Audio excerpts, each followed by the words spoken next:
Wednesday. Okay, class. Spell Wednesday. I don't know how to spell Wednesday. Well, James, just sound it out. Oh, okay. So, like this? No, James, it's Wednesday. You said sound it out, and that's how you sound it out. You think you have it bad?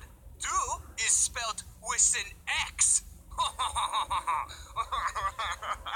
I think it comes to no surprise that I'm terrible at spelling. I feel like everyone in life falls into two categories. Either you're good at math and bad at reading, or you're weird. And if you've seen my other videos, you know that I'm a math boy. My mom told me that I have dyslexia because she has dyslexia and I have all the symptoms, but we never got that diagnosed by a doctor, so...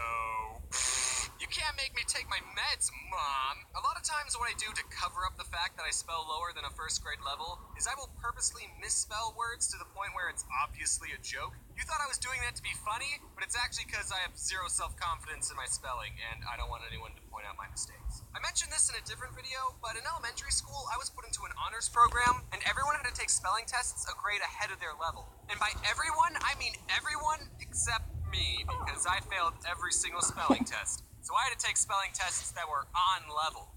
You. Every week when we took a spelling test, I would have to move to the back of the classroom, and the teacher would stand right next to me. She'd call out everyone else's word, which had like 8 syllables, like anti-disestablimentarianism, and then she'd turn to me and give me my on-level word. James, your word is cat. Also, one year our class did a spelling bee, and everyone had to participate, and like, I didn't even care that I was the first one out. Hey, that's almost my name. Another thing that I mentioned in a pretty old video is that I used to have a speech impediment when I was little. I couldn't pronounce my O's and I talked like this. I'm good now.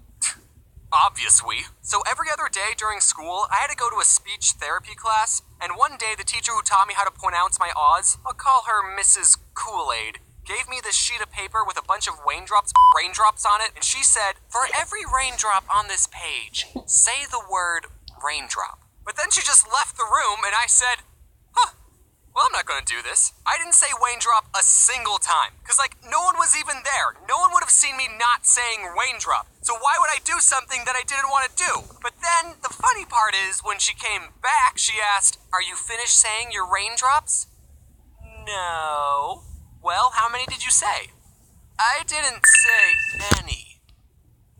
You stupid child. I told her the truth for some reason. I don't know why. It was probably the easiest lie in my life to get away with. But that's why I remember this story. I'm still mad at myself for telling the truth. And I had to say raindrop a bunch of times in front of her, and she would only go to the next raindrop until I said it right. And it was terrible. It really hurt my feelings. Since I was struggling with reading and spelling, I had to get an IEP. An incredible, excellent personality. Which meant I had to go to a special class for a little bit during school. And the teacher who taught this class was none other than Mrs. Kool-Aid.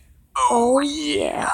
I don't know why I said it like that. I don't remember her telling me I was put into a special needs class. I just remember going into speech therapy every other day, and then those classes slowly morphed into teaching me how to read and spell. I don't know, I thought reading this book would have helped me talk better. 2 other kids were in the reading class with me, and I remember the day when reading for me just clicked. Us 3 were given a simple sentence to read. It was about bees. It was so simple. It was literally just, to defend their hive from wasps, bees don't sting the wasp. Instead, they all crowd around the wasp and flap their wings to raise their body temperature, heating up the wasp until it dies. And then Mrs. Kool-Aid asked us, okay, how do bees defend against wasps? And the other 2 kids said, they sting them. And I said, what? No, you morons! Didn't you read this?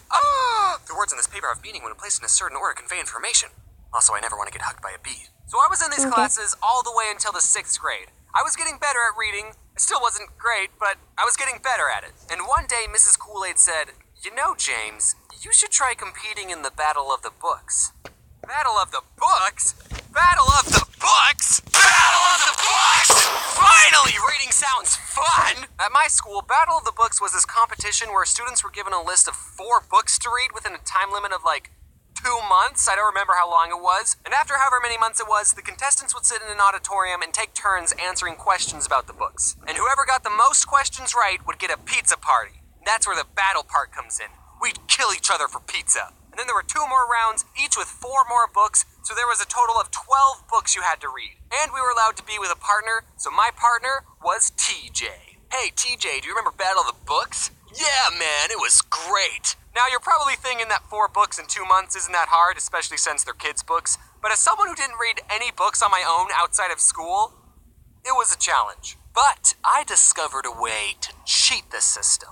I discovered something called audiobooks. Instead of having to sit still and read the book, I could just have someone read the book to me. And I would get through the book so much faster. I'd be able to read a book in about 8 hours as opposed to reading a book never, because I would